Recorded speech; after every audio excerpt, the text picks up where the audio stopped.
नमस्कार, स्वागत है आप सभी का मेरे साथ न्यूज रूम पोस्ट पर। मैं हूं प्रशांत भारद्वाज।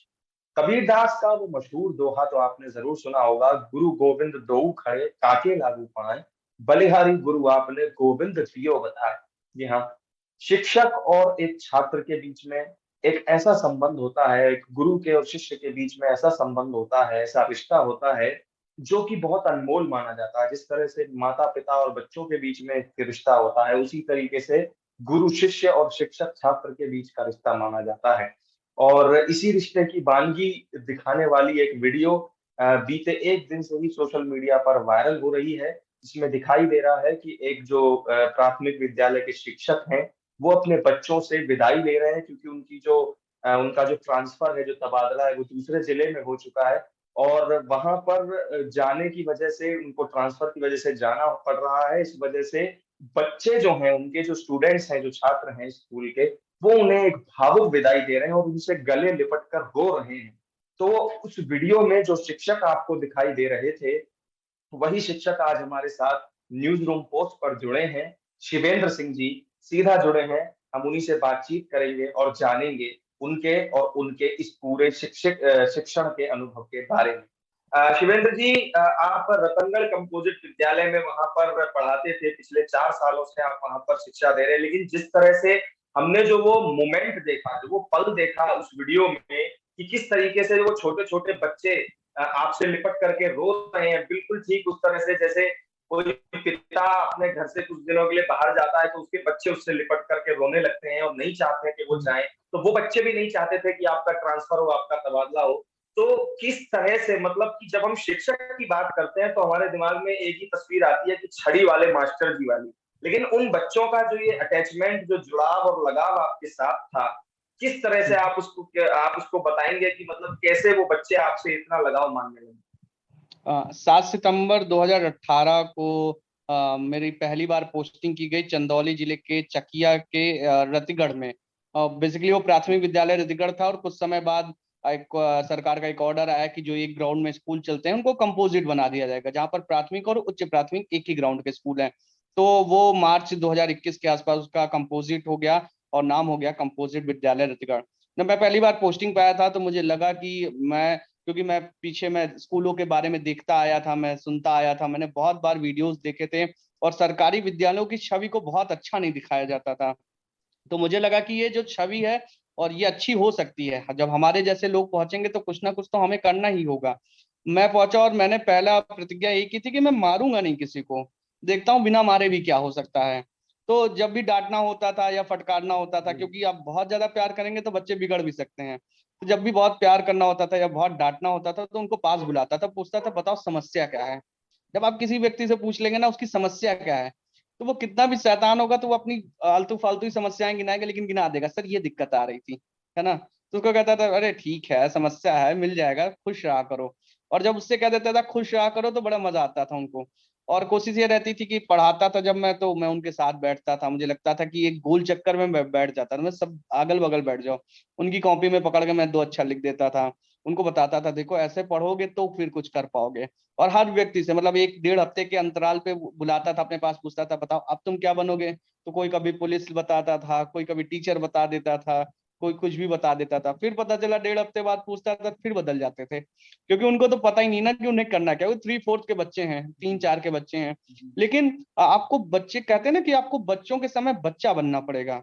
तो आप जब तक बच्चा नहीं बनेंगे, आप टीचर बन के करेंगे तो फिर मेरे मुझे लगता है कि नहीं हो पाएगा।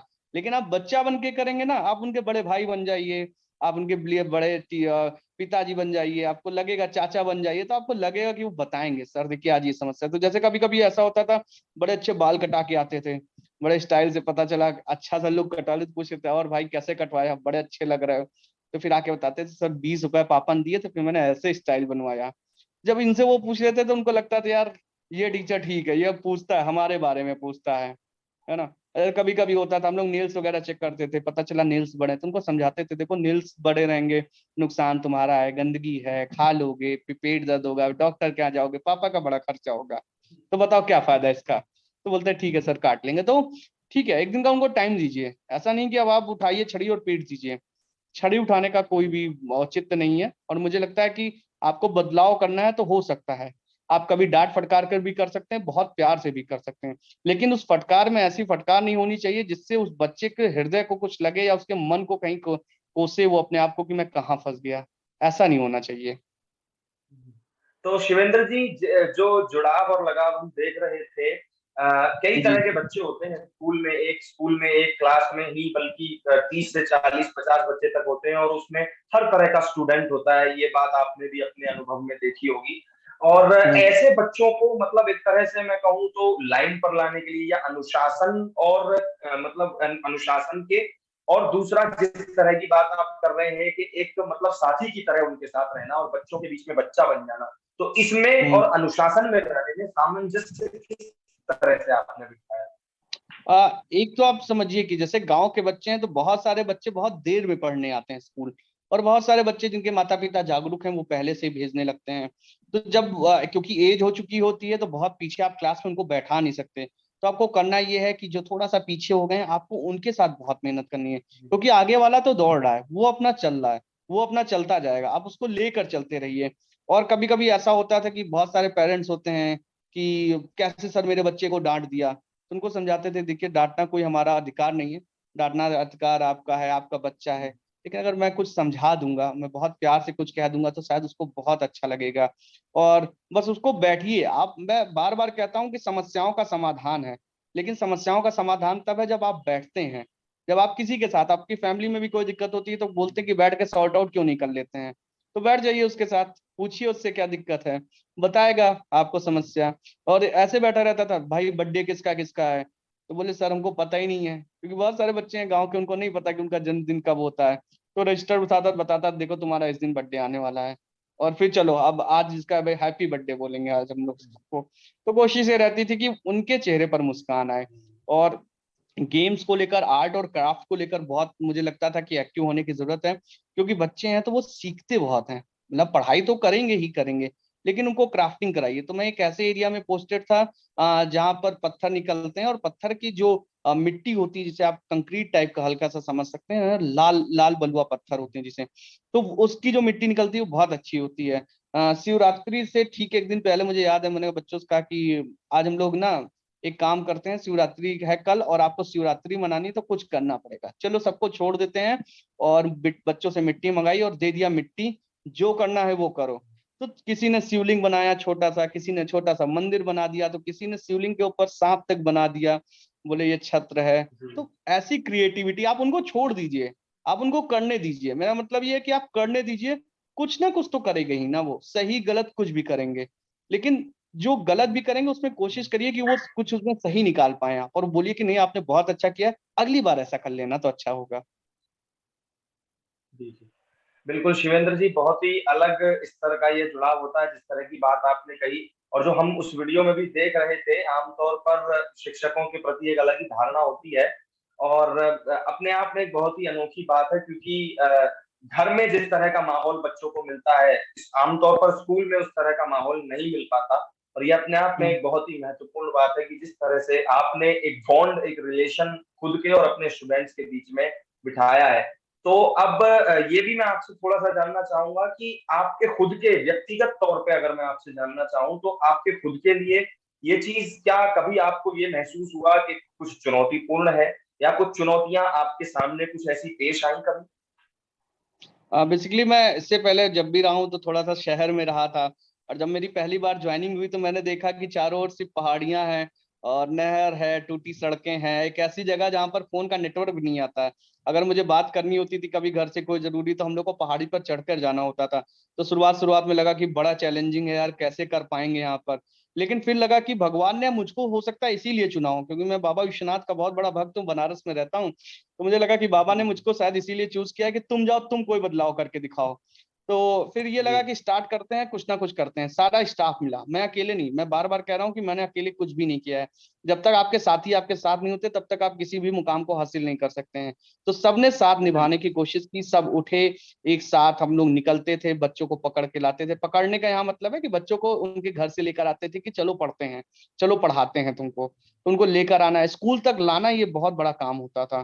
तो स्कूल तक जब एक बार ले आते थे तो कई कई मौके ऐसे आए हैं कि हम लोगों ने ब्रश कराए हैं, ब्रश कराने के लिए फिर दातून तोड़ लाते थे कि चलो ब्रश कर लो। और वहीं नहला देते थे, फिर कपड़े भी घर से उठा लाते थे कि चलो वहीं पहना देंगे। ऐसा करने की कोशिश की, और जब आप इतना कुछ करते हैं तो बच्चों को भी लगता है कि आपने कुछ किया है उनके लिए, और वो जब लौट आते हैं ना, तो आप यकीन मानिए कि आपका दिल भर आएगा, आप जीवन भर उस पल को कभी नहीं भूल पाएंगे। जी जी, बिल्कुल। बहुत सारी चीजें होती हैं, और जिस तरह का वो इलाका था जहाँ पर ये स्कूल था आपका, वो भी बड़ा ही पहाड़ी इलाका था चारों तरफ से, और वहां जी पर इस तरह से अपने कामों को अंजाम दे पाना ही बहुत बड़ी बात होती है। वहां पर आपने बच्चों के साथ मिलकर जिस तरह से पूरा एक माहौल तैयार किया स्कूल में, वो अपने आप जी में बड़ी काबिले तारीफ है। इसके जी। अलावा शिवेंद्र जी, हमने सुना कि कोरोना काल में भी काफी आपने अपनी तरफ से प्रयास किए, काफी लोगों की मदद की। क्या कुछ किया था आपने, अगर आप बताना चाहें विस्तार से? हाँ, कोरोना काल में बेसिकली स्कूल बंद हो गए थे, तो हम लोग स्कूल तो आ नहीं सकते थे, और उस दौरान करते क्या, तो फिर हम लोगों ने एक टीम बनाई जिसका नाम था सर्वे संतु निरामया, और इस टीम के जरिए हम लोगों ने यूथ को जोड़ा। और मैं शुक्लागंज में, वहीं उन्नाव में जहाँ पर रहता हूँ, मैंने वहीं पर यूथ को जोड़ा, और हम लोगों ने एक ग्रुप बनाया। और उस समय क्योंकि जब सेकंड वेव आई थी, तो लोगों को ऑक्सीजन या बाकी चीजों की जो सही जानकारी थी वो नहीं मिल पा रही थी, तो हमने एक टीम बनाई कि चलो एक टीम बनाते हैं, उसके बाद इसको चीजों को क्लेरिफाई करते हैं, क्योंकि उस समय नंबर बहुत वायरल हो रहे थे लेकिन उसकी डिटेल्स नहीं थी, ओरिजिनल कैसे आदमी कहाँ मिला दे, कुछ उसको पता नहीं चल पा रहा था। तो हमने एक टीम बनाई, और हमने चार, लगभग उस समय मुझे लग रहा है 10-12 लोगों की एक टीम थी। 3-4 नंबर हमने दिया कि यहाँ के लोकल लोगों को अगर कोई समस्या हो तो हमें फोन करें, हम उनकी मदद करने की या ओरिजिनल नंबर देने की या कोशिश करेंगे कि वहां तक मदद पहुंचे। उसके बाद वैक्सीनेशन को लेकर हम लोगों ने कैंपेन किया। कैंपेन का मतलब ये था कि वैक्सीनेशन को लेकर तरह तरह की अफवाहें थी कि वैक्सीन लगवाओगे तो ये हो जाएगा वो हो जाएगा, लेकिन सुधार सिर्फ ये था कि जब तक वैक्सीनेशन नहीं होगा तब तक ठीक होने के चांसेस कम है। तो सबसे पहले ये हुआ कि स्वयं को वैक्सीनेशन लगवाएंगे। जैसे ही स्टार्ट हुआ हम लोगों का वैक्सीनेशन, हम लोगों ने वैक्सीनेशन कराया। उसके बाद एक टीम बनाई जो डोर टू डोर जाती थी, और लोगों को वैक्सीनेट कराने के लिए पहले रजिस्ट्रेशन हो रहे थे। ये हुआ कि जी रजिस्ट्रेशन हर एक व्यक्ति नहीं कर सकता है। अब गांव का जो व्यक्ति है जिसके पास मोबाइल तो है, लेकिन वो रजिस्ट्रेशन नहीं कर पाएगा। तो इसको लेकर हम लोगों ने बीड़ा उठाया, वहाँ का जो प्रशासन था और जो शासन था, उसके साथ ही मेडिकल के जो टीम थी उनसे हम लोगों ने बातचीत की कि अगर करेंगे रजिस्ट्रेशन तो कैसे आप वैक्सीन लगवाएंगे। बोले कि आप रजिस्ट्रेशन करिए, और हम लोग यहाँ पर ज्यादा से ज्यादा वैक्सीन लगवाने का काम करेंगे। तो हम लोगों ने 1 से 1.5 महीने का ये काम किया। उस दौरान भी बहुत सारे लोग आए मिले। तो बस कोशिश ये थी कि किसी तरीके, क्योंकि ये हमारा समाज है, इसकी जिम्मेदारी भी हमारी है, सिर्फ किसी एक की जी नहीं है। अगर हम सारे लोग थोड़ी थोड़ी जिम्मेदारी उठा लेंगे तो हमारा समाज बहुत अच्छा हो जाएगा। और उस समय जीवन बचाना बहुत जरूरी था, तो हर एक जीवन के लिए जी हम लड़े। जी, बिल्कुल शिवेंद्र जी। आखिर में चलते चलते आपसे यही पूछना चाहूंगा कि अब चंदौली को आप कितना मिस करेंगे? आप, अगर आप कभी चंदौली आए हो या ना भी आए हो, तो उसका, चंदौली को प्राकृतिक छटा कहा जाता है। राजदरी, देवदरी, धान का कटोरा, यूपी का आखिरी जिला। और जब आप आते जी हैं, तो आप, जब पहले दिन मैं भी आया था तो मैंने भी बहुत सारी फोटोज क्लिक कराई थी।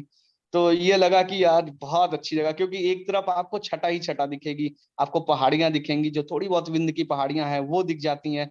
और बहुत ऊंचे पर आप खड़े हो जाएंगे अगर कई पहाड़ियों पर, तो आपको यहाँ से हो सकता है कि आपको विंध्याचल की भी पहाड़ियां दिखने लगे। तो वो सारी चीजें हैं। और प्राकृतिक छटा का मतलब ये है कि एक तरफ पहाड़ियां, एक तरफ नहर, और बीच में सड़क। आपने फिल्मों में देखी होगी, वो हमने ओरिजिनल में देखी है। लोगों ने फिल्मों में देखा है कि पहाड़ियों पर मैच हुए, हमने मैच ओरिजिनल में खेले हैं पहाड़ी पर। और उन बच्चों के साथ जमीन में बैठ जाना, खेलना एक अपना अलग ही है। और जो बच्चों ने मुझे विदाई में दिया है, वो मतलब मुझे नहीं लगता कि मैं इस जीवन में उनका कर्ज कभी चुका पाऊंगा। जी जी, शिवेंद्र जी, बिल्कुल। बहुत बहुत शुक्रिया आपका हमसे बातचीत करने के लिए, न्यूज़रूम पोस्ट बहुत पर थैंक यू सर। जुड़ने के लिए। बहुत थैंक यू आपका। जी जी, तो ये थे शिवेंद्र सिंह जी, जिनका चंदौली से हरदोई ट्रांसफर हुआ, तो उनके छात्र बिलख कर रोने लगे और उन्हें भावुक विदाई दी।